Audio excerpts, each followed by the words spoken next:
You just realized your business needed to hire someone yesterday. How can you find amazing candidates fast? Easy. Just use Indeed. Stop struggling to get your job post seen on other job sites. With Indeed sponsored jobs, your post jumps to the top of the page for your relevant candidates, so you can reach the people you want faster. According to Indeed data, sponsored jobs posted directly on Indeed have 45% more applications than non-sponsored jobs. Don't wait any longer. Speed up your hiring right now with Indeed. And listeners of this show will get a $75 sponsored job credit to get your jobs more visibility at Indeed.com/ARTS. Just go to Indeed.com/ARTS right now and support our show by saying you heard about Indeed on this podcast. Terms and conditions apply. Hiring? Indeed is all you need.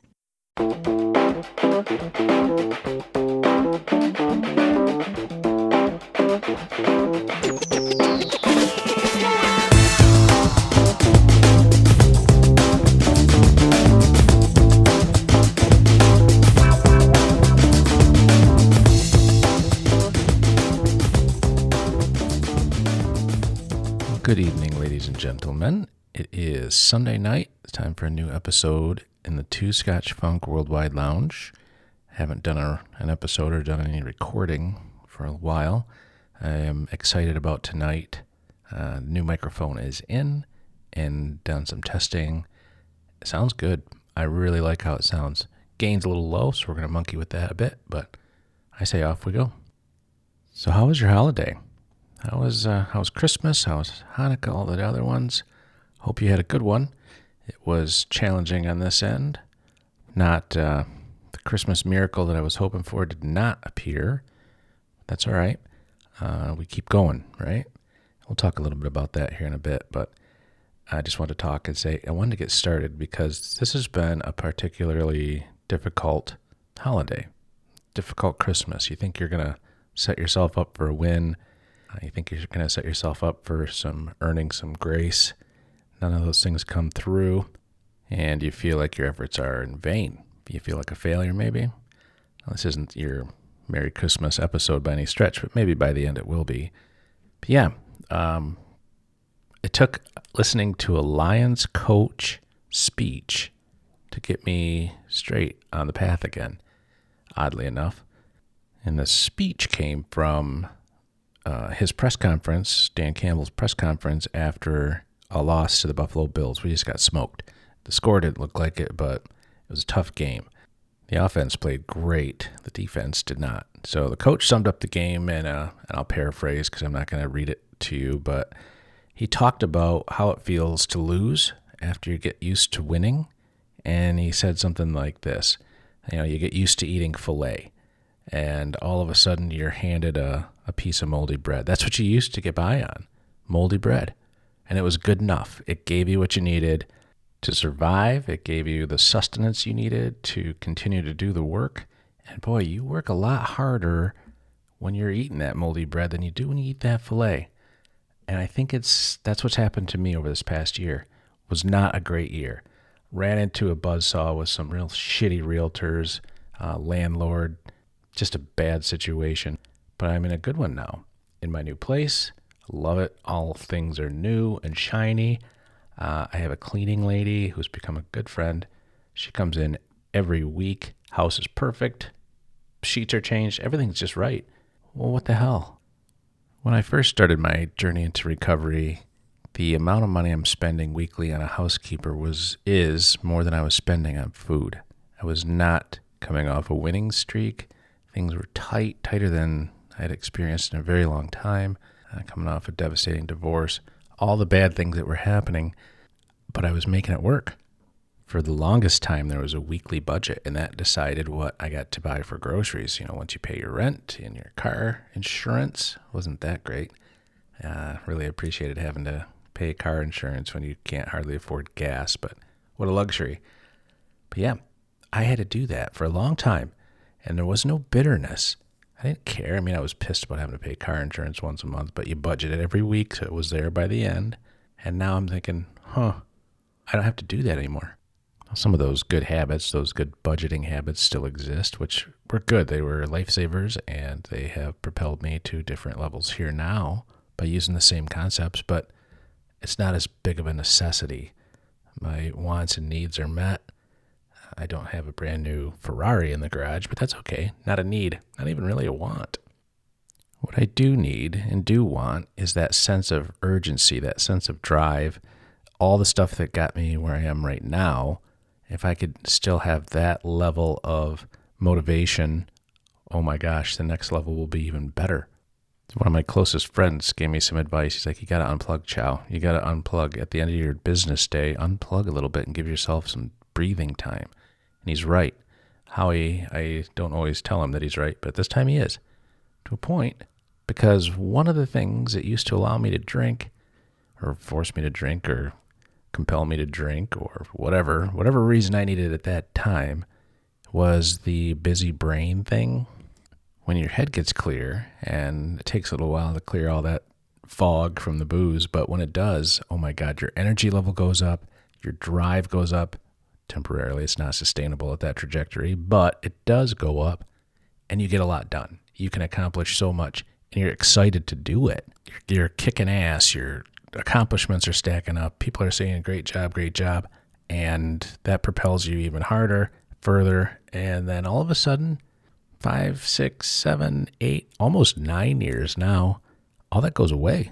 When you first get into your new routine, all you want is for everybody to treat you just like they always had. Just be normal. Nothing's different here. Well, then your wish comes true, and holy shit, it's you're just a normal person living life the way you're supposed to be, the way you should have been this whole time. And how much fun is that? Still not right. Highs and lows are gone.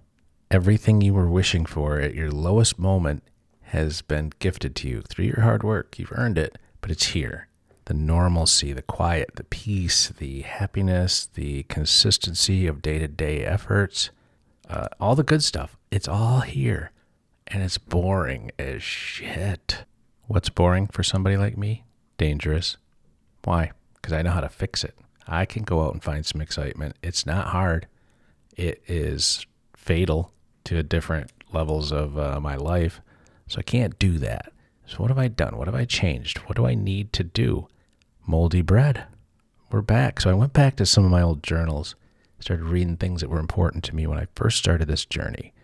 They're still equally important because I could lose them, not because I didn't have them, because I do have them and I could lose them. I don't want that. This level of comfort that I've achieved over time has caused me to become complacent. And it's not, there's no guilt here. I don't feel terrible about the luxury of having someone come in and clean the house and make it spotless and perfect. And the biggest luxury, and it's hard to explain this level, this piece of comfort to me, and it was something I had years ago, more than a decade ago now, but that clean sheets on a Sunday night, made bed, my God, that was a treat. I didn't appreciate it enough then, but I do now. So moving forward, am I going to keep that piece of filet? I think I am. I really like that part. I don't do much else. I don't go out. I don't drink and spend money on booze. I don't go out and have fancy dinners, maybe once a week or so. Not even that, really. So how do I shift my mental diet to something useful, fulfilling, healthy, fortifying, and all the good stuff, but trim out some of the fat? Well, that's pretty easy because I have a lot of fat to trim out. My God, I'm surrounded by wonderful people, and they bring me treats, and I love it because I am a sugar freak. That's one of the things I've replaced booze with is sugar, and if I could do a line of it and get the same buzz and not the calories, I'd do it.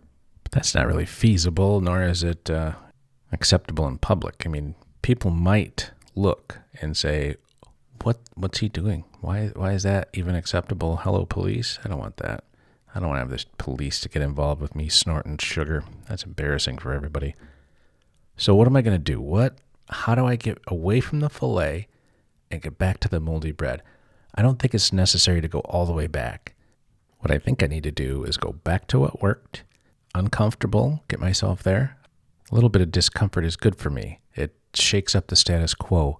I am way too comfortable, and they told me this a long, long time ago. Professionals told me this, that your peace and quiet and your isolation is just as dangerous as going to the bar and having drinks with your buddies.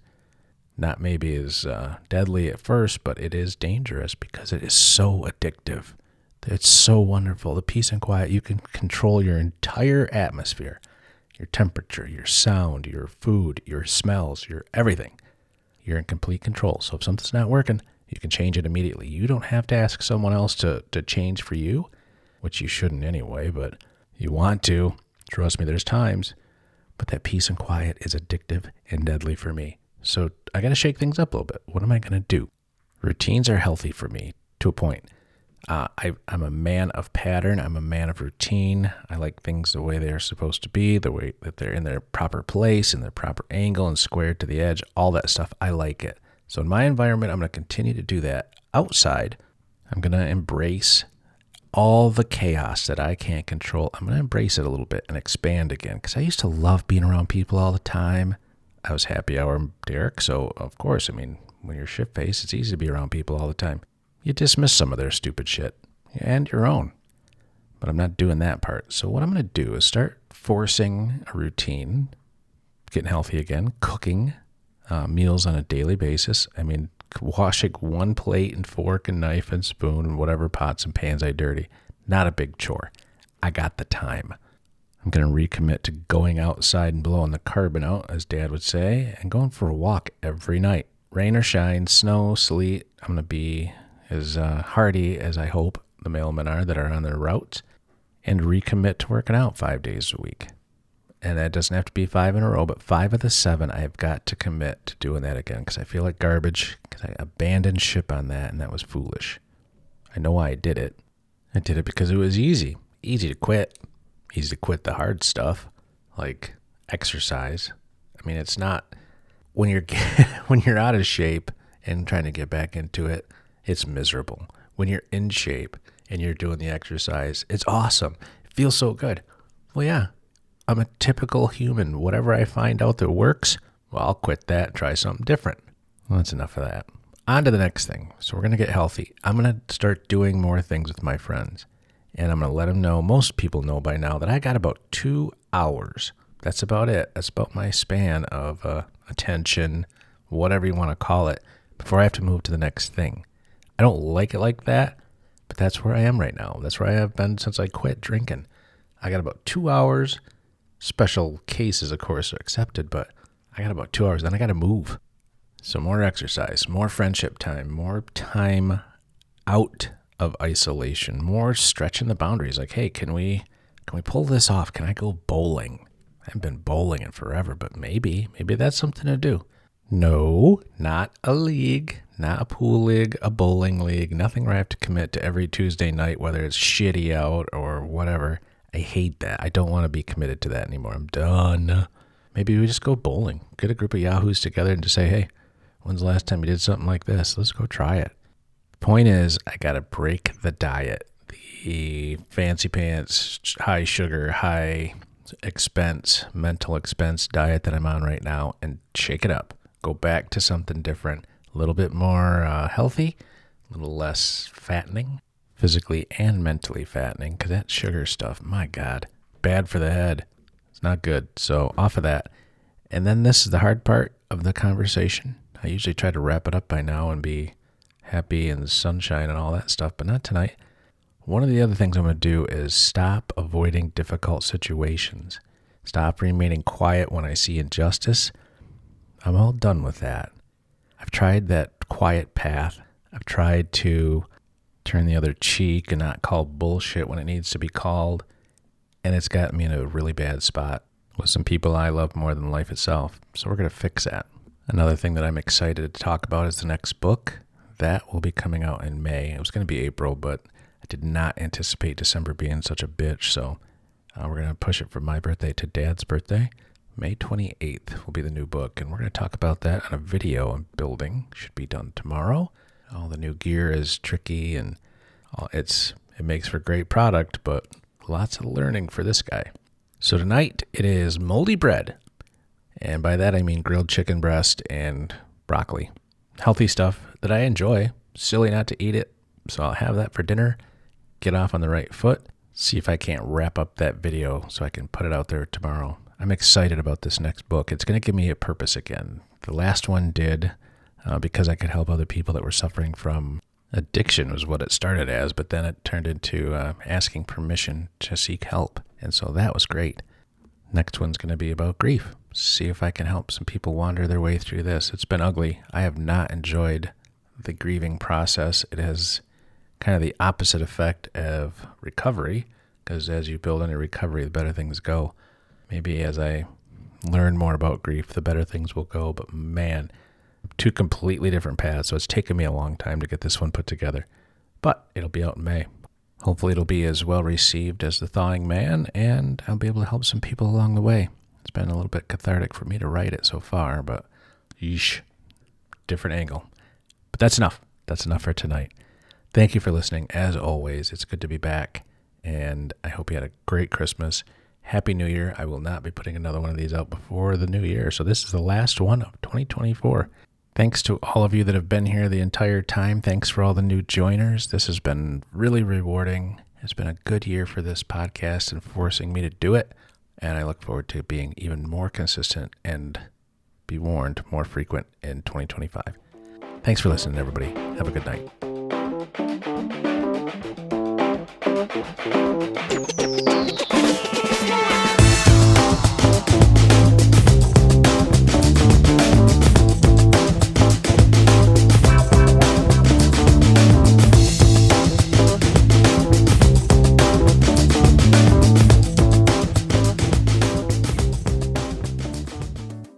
You just realized your business needed to hire someone yesterday. How can you find amazing candidates fast? Easy. Just use Indeed. Stop struggling to get your job post seen on other job sites. With Indeed sponsored jobs, your post jumps to the top of the page for your relevant candidates, so you can reach the people you want faster. According to Indeed data, sponsored jobs posted directly on Indeed have 45% more applications than non-sponsored jobs. Don't wait any longer. Speed up your hiring right now with Indeed. And listeners of this show will get a $75 sponsored job credit to get your jobs more visibility at Indeed.com/ARTS. Just go to Indeed.com/ARTS right now and support our show by saying you heard about Indeed on this podcast. Terms and conditions apply. Hiring? Indeed is all you need.